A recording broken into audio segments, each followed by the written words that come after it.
Hello, everybody. This is Ainehi. I hope everyone can see me. Okay, so let's get started. Welcome to the Yale Center for British Arts online series At Home in Conversation. I am Ainehi Edoro, Assistant Professor of English at the University of Madison, Wisconsin, where I teach and research on African literature and digital culture. I am also the founder and editor of the African literary news platform, Brittle Paper. And here with me today is Emmanuel Iduma. He's a Nigerian writer, art critic who has contributed nonfiction and criticism to the New York Review of Books, Aperture, and Arts in America, to name just a few of the spaces where his work appears in. And he's a recipient of the prestigious Windham Campbell Prize for Literature, among other awards. Just a few housekeeping things before we continue. Please note that this program is recorded. Your camera and sound are muted and will remain so throughout the program. We will be using the Q&A feature located on your navigation bar to gather your questions. So as we are talking, begin to formulate your questions and think about what you'd like to ask us. At some point, at about 1:45 past the hour, Jane is going to come on and moderate the question and answer session. If you would like a closed captioning, a live transcript is available by clicking on the icon on your navigation bar. So thanks everybody for being here. Emmanuel, how are you doing? I'm doing well, thank you. It's such a pleasure to do this. That's great. Where are you buzzed in from? I'm calling in from Lagos, Nigeria. Yeah, so that's where I'll be speaking from. Okay, great. I am also coming from Madison, and it's very snowy and very cold, but it's nice to be in my cozy office. All right, so we are here today to talk about Akunyili Njideka, Akunyili Crosby's art, and that is currently showing at Yale Center for British Art. And I know that when you were at Yale a little while ago, sometime in October, to accept your Windham Campbell Prize, you got a chance to actually see the exhibition. Can you tell us a little bit about just what that experience was like? Thank you. I did see the exhibition. I think it was in mid-September, to be more exact. And for me, the most impressive thing about the setup of the exhibition was the pared down minimalist approach to how the paintings were showcased. And each painting, as I experienced it, occupied its own space, which made the process of viewing them quite immersive, right? And I found that my eyes could still capture some of the details of the works, even if I had to glance above, right? So, you know, when you're looking at a painting that is right in front of you, there is a certain kind of intimacy that one feels if the scale is small. But the scale of these paintings are quite, you know, the paintings are quite huge. But I didn't feel like I was, you know, looking too far in order to catch some of the details. And I felt that had to do with how they were positioned in the space. So there are 6 paintings in all, and you sort of go around the gallery in order to see them, which meant that generally, you can spend as much time as possible, given that the gallery is not crowded. So I would say that altogether, which might lead us to what is actually in the paintings, the process of looking at those paintings was quite immersive and intimate. It's interesting that you think of it as immersive and intimate, and we're going to talk about the form and texture of the paintings in a little while. Actually, before I continue, just to tell everyone a bit more about the structure of our conversation, we are going to anchor the conversation on 4 paintings from the exhibition and kind of allow these paintings to take us through a journey through what we think Akunyili Crosby's work is trying to do within the context of questions of politics, of childhood, and of literary form. But unlike you, I didn't see the exhibition. I haven't seen them.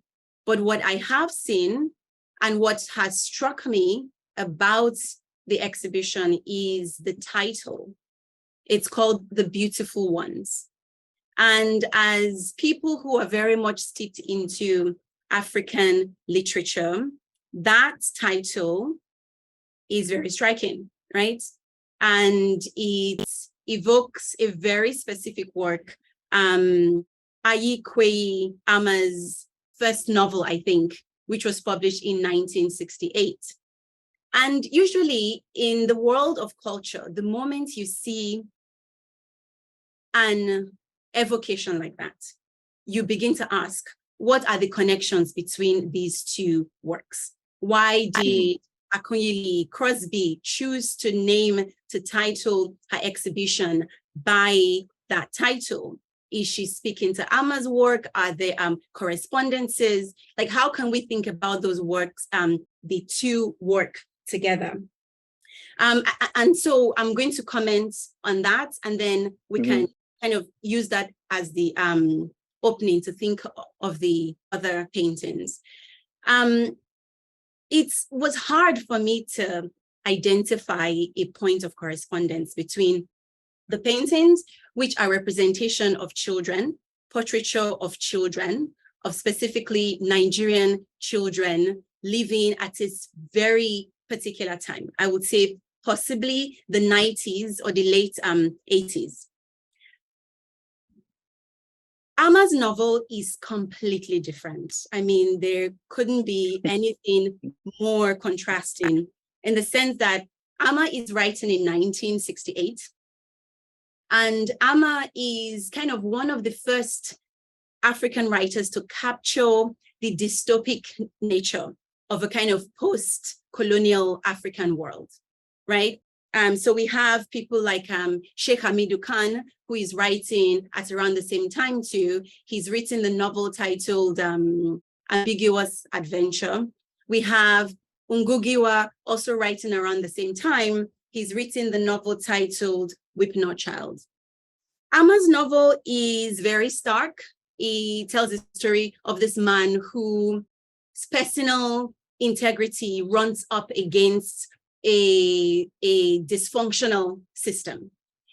But the novel is very shocking, is very vulgar, and is very scatological. Lots of talk about poop and feces. It is a very jarring read. And in fact, famously, Achebe doesn't like the book. He really deeply dislikes the book. And Achebe thinks that it's essentially poverty porn, right?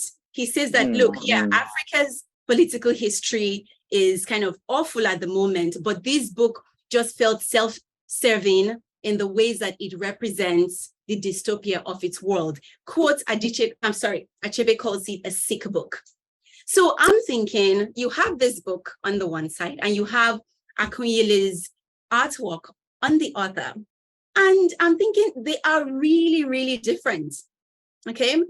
And so what though, because I'm very puzzled by that, what though, if anything, do you think kind of connects those two works?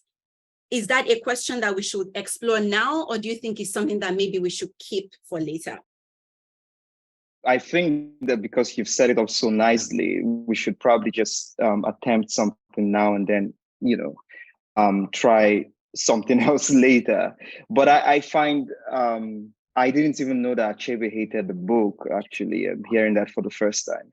But the first thing is that I do think that the approach of Akunyili Crosby to, let's say, The Beautiful Ones Are Not Yet Born is to take, in the first place, the book as or the title of the book as a poetic starting point, right, for what her work wants to do. This is my own understanding or my own read of it, right? Because when you come up against the title, The Beautiful Ones Are Not Yet Born, it captures a certain kind of, it has a ring to it that I feel could work in Akunyili Crosby's project of depicting these young, beautiful ones, as she then shortens the title for some paintings in the series. So that's one.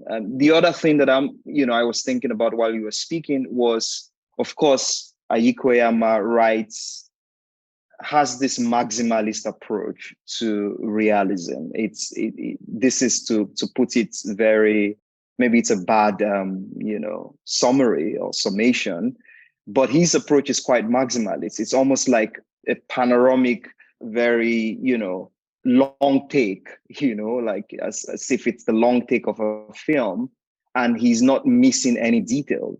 So there is the conversation between all kinds of people happening in the book, right? So the book opens with a conductor who is not the actual protagonist. And the protagonist is the person sleeping at the back of the bus, if I remember correctly. Mm-hmm. Now, I think that in conversation with Akunyili's paintings, and I'm hoping that it's not too strained, one could think about the minutiae of everyday life, right? This is what I think Ainehi manages to capture outside of the scandalous portrayal of poverty. But there is a lot of emphasis in his writing, or the tone of his writing is to focus on everyday life in its very intricate forms. And in the same way as Akunyili Crosby is presenting these domestic scenes largely, that is layered with all kinds of details. And the same way in which Ainehi attempts a tapestry of events is, I would say, the same way that, Akunyili Crosby equally attempts kind of stitching together of all these images and scenes. But I fear that it's strained. I fear that I'm trying to push a correspondence between the two works, but I don't know what you think about that. Yeah. I like your point about minutiae and the way that Akunyili Crosby's work invites us to think about details, but also to scale out as well. And before we kind of get into the actual form of the painting, of the artwork, I want to kind of bring in the very term beautiful ones and tie it to the representation of childhood, right? The two, I think children are beautiful. And I do know for a fact that Amma wasn't happy by the fact that over the decades, critics have sort of stamped this novel as a kind of radically tragic representation of African life. He thinks there are actually lots of redeeming possibilities in the book. And one of the moments he holds on to is the actual term, the beautiful ones. And that's so, the beautiful ones are beautiful. And Akunyili Crosby is asking us to think about children within the context of beauty. And so maybe this is a good place for us to look at the subjects in this painting and say, how are they being represented? What do they tell us about, one, perhaps the kinds of correspondences we are trying to draw between both works, but also how her work comments on our moments. Linda, could you kindly go to the next image for us and the next one? Okay, let's stop there. So let's talk about this image. It has a boy who is dressed in the Nigerian clothing style called agbada, which, he has a certain kind of regal presence. And I'm just kind of riffing on what I see on the page right now. He has a hat on, he's elegantly dressed, and he kind of fills up the screen. And there is a kind of disjuncture here because on the one hand, we have a little boy who is little, but then he's sort of endowed in and draped in this larger than life persona. And it makes me think about childhood and the portraiture of childhood. Like, why do we, when we represent children, what are we trying to do? When we use children as a kind of subject for anything, even if it's storytelling, what are we trying to do? And how this particular representation of childhood, is this something that is familiar to you? I know that thinking about my upbringing, that this picture is a picture that I have, that I feel like each of my siblings has this kind of photograph where you are in your living room, but it looks like you're getting ready to go to a party. And for us, typically sometimes my dad will get a photographer to come to the house and we'll just get dressed up for no just reason and we'll pose in front of the camera. So this image captures a very specific imagination of Nigerian childhood.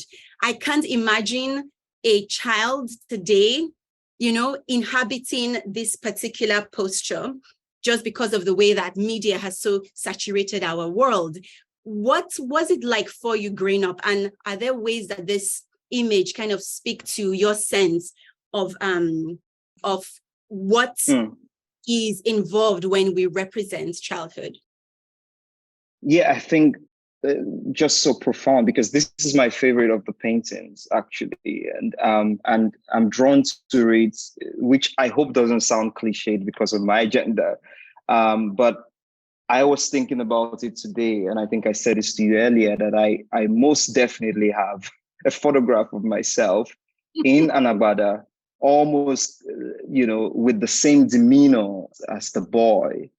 And for me, the similarity is not just in the attire, but equally in the moroseness, in this dull face, this drawn face, this what you would think of as a sense of displeasure, either of being in that moment or having to stay still for the photograph, or to wear the agbada, or maybe the general moodiness that a child can have.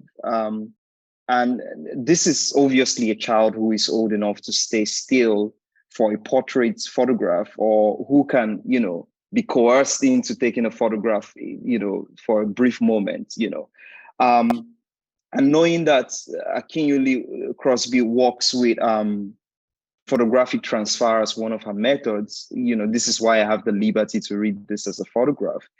What this ultimately conjures for me is the profound nostalgia of my childhood. I don't think there's any other way to put it. Nostalgia by its definition there is no future in nostalgia, right? Like every time there is nostalgia for something, and it's in relation to the past, as far as I can imagine, right? And when I'm thinking about the nostalgia I feel when I look at this photograph, what is that nostalgia for, right? Is it for a certain sense that cannot be reclaimed? Is it for a period in my life when I couldn't fully imagine the world of adulthood, right? Is it for, just general miscomprehension of life, right? So what I remember about my childhood, there were so many questions I had that I couldn't articulate, and even when I articulated, I was shushed, right? Or told that this is not what you should know at this point. And so when I look at the moroseness of this child, or the moodiness of this child, this is what it recalls for me. A certain kind of innocence that, that not just that cannot be reclaimed, but that I am, in a sense, very much separated from, that it's quite a mixed bag, but that's where I'll start with that. Yeah. I mean, I like that you talk about nostalgia, because that takes us into the question of time and history. And one thing that we know is that myself, you, and Akunyili Crosby, we're both sort of, the 90s were interesting for us, maybe for you less so.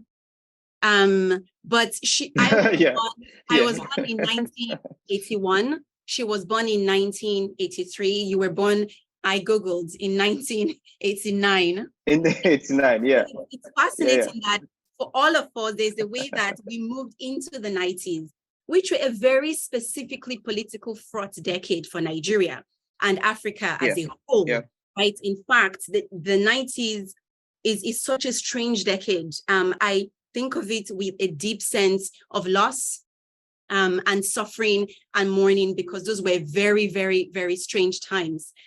And when I look at this picture, I can see that this was not a happy moment. That so if this image, for instance, was maybe taken late 80s, early 90s, this is not the joyfulness of childhood, right? This is not the child that is skipping about.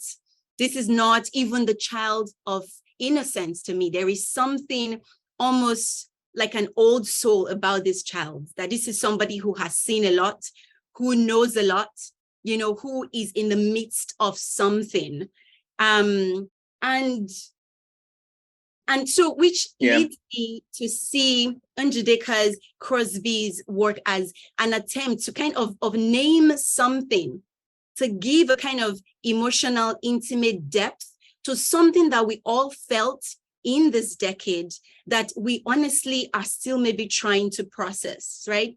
This is the decade of military rule, right? So this child is looking into the camera, and I think there is a level of defiance in the child's gaze, although not everybody might agree. And I think there is a sense of this child saying that I am looking at you, but I am also there. And then when I compare this to my childhood, where I was clearly told to never look at an adult in the eye, right? Which, when you hear that from an adult, it makes you realize that, at least growing up, the household felt like a space that was configured by adults for adults, built by adults for adults. As a child, you were just there conditionally until you became an adult, right? You couldn't speak until you were spoken to. You can't look an adult in the eye. And I'm thinking, in Nigeria at the same time, you have military rule. You have a very stifling political space where, even though our parents come home to lord it over children, outside they are, kind of trying to live in a state that does not see you in your full humanity, a state that has disenfranchised you in so many different ways. And then they on their part, they have the memory of, what's his name? Buhari's regime, right? Which was a very draconian, infantilizing regime that imagined Nigerians as children needing to be disciplined.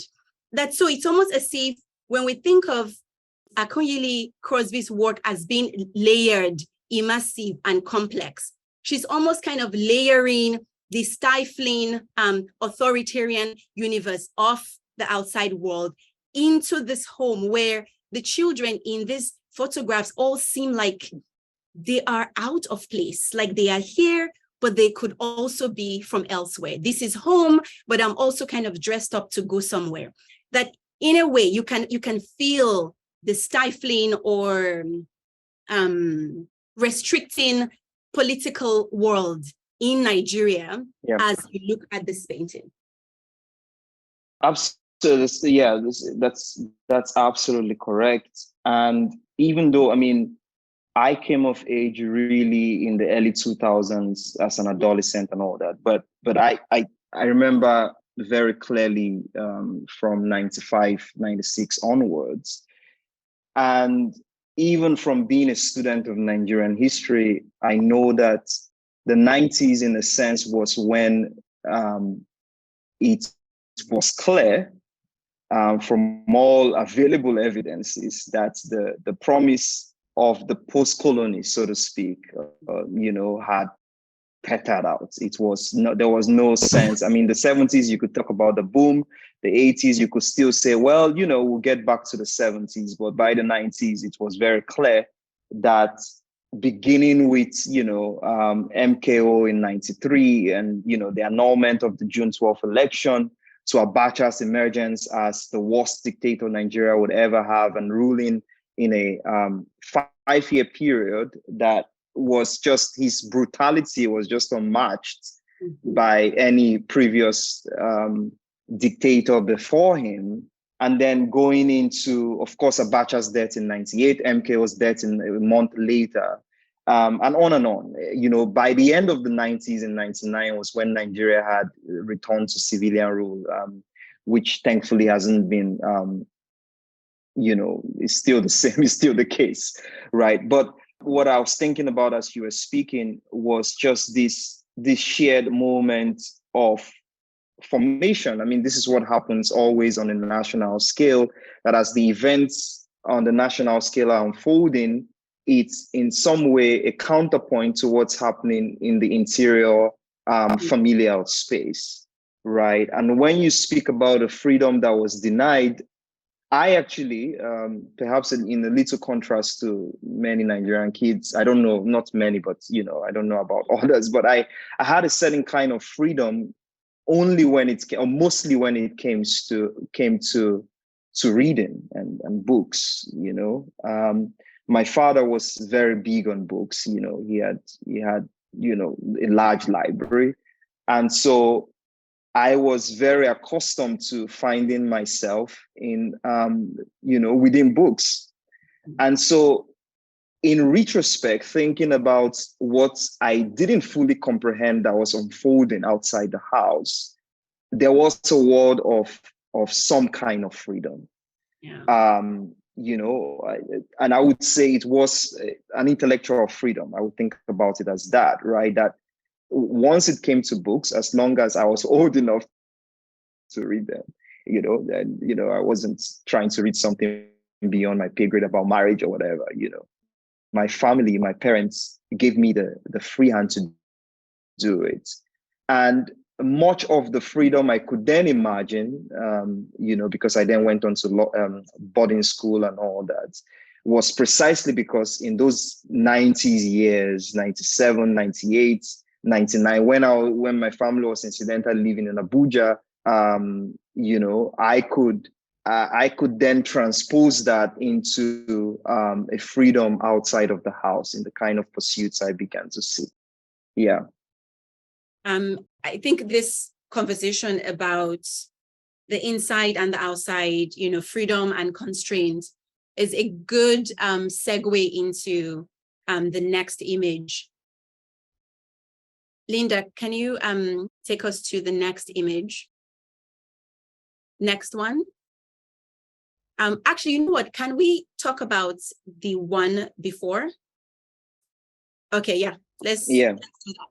And I mean, we've sort of been talking about, you know, these decades that had different characters to them, and that the 90s was this really bleak period for the continent. HIV was ravaging. Somalia was in shambles, Nigeria was in shambles. Everywhere there were just all these difficulties. And you have these images that kind of, they're not just about that decade, but they are trying to articulate something about what is going on the outside, right? And in this picture, for instance, if you look very closely, you can see Bring Back Our Girls, right? So this is referencing that really very sad and tragic event in which Boko Haram kidnapped 276 girls in a space that was supposed to be a space of safety, right? So these are works that are trying to make interesting juxtaposition between the intimate and the external, right? Between childhood as innocence, but also childhood as connected to violence. And I want us to maybe look at the paintings or the artwork a bit closely and ask, how is Akunyili Crosby actually inviting us to talk about questions of history, politics, culture in relation to spaces that are intimate, like the classroom or the living room. So what I'm referring to is the collage of images that we see draped around everywhere on the floor or on the wall. What do you think about this particular way of configuring the space of the artwork? Yeah, I mean, I think that the first thing that highlights for me is her commitment, Akunyili Crosby's commitment to photorealism, and not simply that she's working from photographs, but that she's using them as source material to present worlds that are familiar and therefore, as I said earlier, nostalgic. But also, with the repetitive use of these images, I think that she's really profiling a distinct archive of Nigerian life, right? And one that shifts between private and public registers. And so we see, we move from photos of actresses, Genevieve Nnaji or Motola Jalade Kinde, I think, some of the most famous actresses of the 90s, actually, and early 2000s. And then you see images of protesting women carrying the slogan, "Bring back our girls," to even, in some cases, the artist's mother, who was a really, really incredible figure, actually, in Nigerian politics, Professor Dora Akunyili, and so on. And we also see, even I think there is even a photograph of a wedding scene of friends, together, family gatherings and all that. And so to present this kind of distinct archive, and I think it's a very fascinating way to imagine Nigerian life. How do you collapse the private and public register, right? And to say that each Nigerian has in some way access to this form of correspondence between the private and the public archive, so to speak. And so, yeah, so that's what I would say about that. I think that it immediately sets off the paintings as doing something other than portraiture, right? And we immediately know that this is not just which is the real genius of it, that this is not just carefully realized portraits of the beautiful ones or people, but also a very careful orchestration of an archive, I would say. The sense of looking at this image as an archive, I think, is a key to figuring out how it's shaping and configuring that world. Linda, is that the last picture on the slide? No, keep going. Okay, good. Let's stop there. Yeah. So for this image particularly, right, it's inside a house, right? But as you said, these are images that are not portraitures. They're not decorations. They are there immersively in the space. And when we use images or stories to talk about history, right? So when we kind of have a particular image and then we blow up to use it to think about history, to think about time, politics, and things like that, there is a kind of, simplistic conclusion that we can get to, right?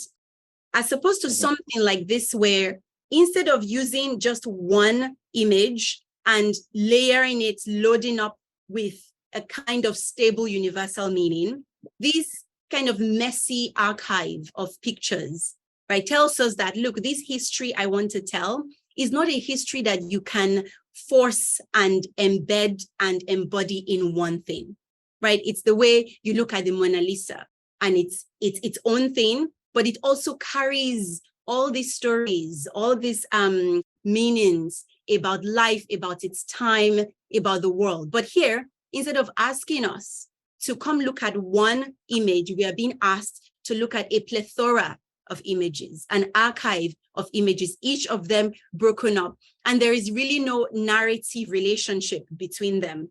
Like you said, is Omotola Jalade a Nigerian actress? Is Genevieve another Nigerian actress? There are ads, there are photos of military parades. There are all kinds of things. This kind of messy space actually allows us to maybe see a certain kind of truth in modern life that we miss when we try to tell this kind of clean, representative, symbolic narrative. And I agree with you that that constitutes sort of the very core of her portrait of the African moment, is that, look, we have to tell it in this way that captures the complexities, the discontinuities of our world, as opposed to something that you can squeeze and, you know, kind of wrap up and neatly tie into one divinely beautiful image.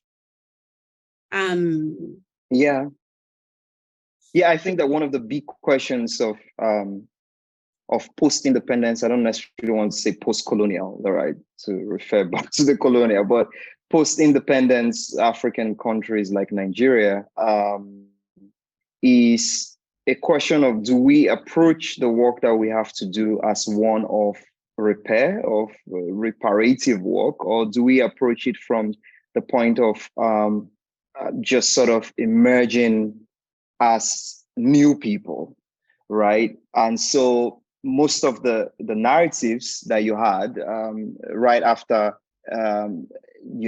many African countries became independent, certainly in Ghana, right, was one of, we are new people, we are free, we are our own masters, we are the masters of our destinies, right, or masters and mistresses of our destinies, whatever. And that didn't necessarily work out fine, right? This is just to sum it up in a simplistic way. Or are we thinking about it as one of repair? These disjunctures that exist in our, let's say, archive, to keep using that word, these moments of these breaks, the break between who we were before colonialism and who we became after colonialism, right, is the work that we have to do, is the work of decolonization one of repair, of imagining, finding the continuities, in our timeline. This is a very big question for me, and I feel like what Akunyili is saying is that, well, there is no continuity in our timeline. At this point, we can't imagine a very linear movement of our history anymore.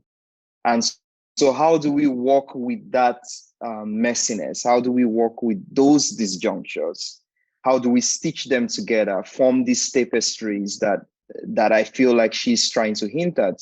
And I do think that this is what makes the work of The Beautiful Ones Are Not Yet Born interesting, because it plunges us immediately into a world of decay, to say this is the world that we now exist in, before we begin to imagine a world that can exist afterwards. So, which is why the beautiful ones are being, their presence is being continuously deferred into the future. Let us think with the world of decay that we currently exist in. Okay. I hope that's not too abstract. That sounds very... that's not abstract at all. Yeah. Linda, can you take us to the very first image? And we do have questions. Okay. The first question is talking about the correspondence between the novel and the book as well.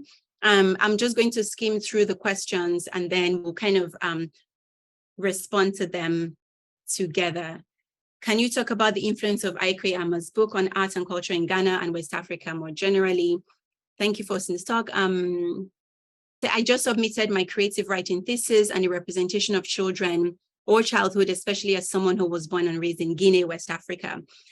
When you talk about poor representation of poverty in African countries in these books, does this also include children who live in poverty?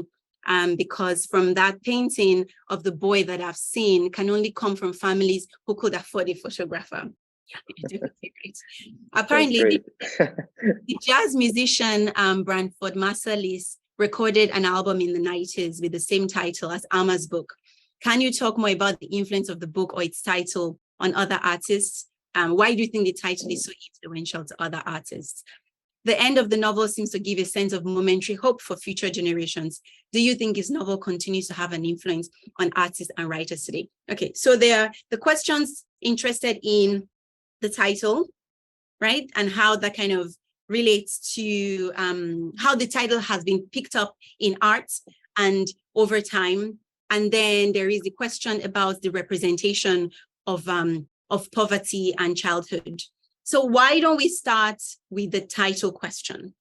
So because it takes us back to the beginning of our conversation, and it could be kind of a nice circle. And then if we have time, we can address the question about representation of children and poverty. So we are pulling up this image because it's actually titled, "The Beautiful Ones Are Not Yet Born, No Longer Holds," something like that, right? Yeah. So it's kind of a direct engagement or evocation of the book. And your very last provocation, where you say, look, we are faced by disjuncture, we are faced by decay. What is the response to it? I think that this image sort of tells us what Akunyili Crosby might be suggesting about what a response is. She's literally sitting on this history, right? She's on it. She's in it, right? There is no running away from it. And it's a messy history. It's not one that we can tell through this very beautiful, like it's a beautiful Victorian novel, you know, where one person's life story comes out at the end and is able to show us the beauty of history. No, it's very messy, but she's sitting on it. But while she's sitting on it, she's also looking into something, right? That feels like it's engaging her, it's gripping her attention. She's listening, right? Which tells us that perhaps she's looking at something that holds out a possibility, but she's also looking, kind of backing something else. And I don't know what she's backing, who she's like, you know what, I'm done with you. I don't want to talk to you. I want to look at what I am looking at, because that's what holds me right now. And I want to say that these kind of, you know, somewhat positive, future-leaning, future-oriented idea of what African history could inspire is very much embedded in the title of Ama's book. Because as I said earlier, Ama bristles from the fact that people insist on seeing this book purely as tragic. He sees it as holding some kind of utopian possibility in the title itself. And a little bit of trivia is that The Beautiful Ones is actually a reference to Osiris from Egyptian mythology, right? He was, one of his epithets is the Beautiful Ones. And if you know anything about Ama, he's a bit of an Egyptologist. He's done a lot of work on Egyptian writing and thinking. And that, so he says that, look, this is a title that is trying to think with and capture the paradoxical or dual sensibility of Osiris as someone who evokes a certain kind of violence and disruption, but also opens up a possibility for something else, right? And that if we kind of take the title, its meaning, its evocativeness, and layer it onto this image where this girl is sitting down within the messy, you know, complicated, confusing history of Africa, and really, I would say modernity, not just Africa, that it becomes a space from which something different can catch our attention, can hold us, can captivate us, and possibly open up something new for us. I don't think I have anything to add to that. Yeah, I think that's great. Just because of time, we can go to that. All right. Yeah, we can go to another question. Yeah. So I would let you respond to the representation of poverty in fiction and childhood. Yeah. Why, when you talk about, just to read out the question again, when you talk about poor representation of poverty in African countries in these books, does this include children who live in poverty? because from that painting of the boy that I've seen can only come from families who could afford a photographer. I think that, yes, I mean, I think that one is always, well, as a preface, one is always speaking from the privilege of their experience, right? So when this painting refers to portrays this boy who is wearing an agbada, and I can immediately relate to it, even though, of course, I was not, my family and Akunyili Crosby's are not similar, right? I don't know what the condition of our family are, but certainly for me, it wasn't an indication of wealth, right? It was really just what was possible for my family at the time. And everyone that I knew in my circle took those kinds of photos, right? But that doesn't say anything about children who are living in poverty. And I really can't, I don't know if I can speak to that actually now that I think about it, because, I don't know what depiction, I don't want to go outside the frame of these paintings, right? But I would say that, and Ainehi would know, I mean, because you've done such groundbreaking work, right? That there was a time when for African writers, and I think there are waves of this conversation actually. There was a conversation about poverty porn, right? So African writers who are writing books, let's say like Aikoyama's, that are very realistic in its portrayal of poverty. And some other writers say you are essentially presenting poverty porn. I've never actually always completely agreed with that position. I think that stories always have their stakes, and one should always think about the stakes of a particular story. So if a story is dealing with a character who moves through life immiserated, right? How do you portray that in a way that seems true to the kind of the experience of misery that people can have? And for me, we can only judge novels based on their own terms. We can't just put a charge and say African writers shouldn't write novels about poverty, because that would give whoever is looking at us the sense that Africa is poor. Yeah, so that's that's how I'll take on that question, right? I don't know if that's clear enough. Yeah.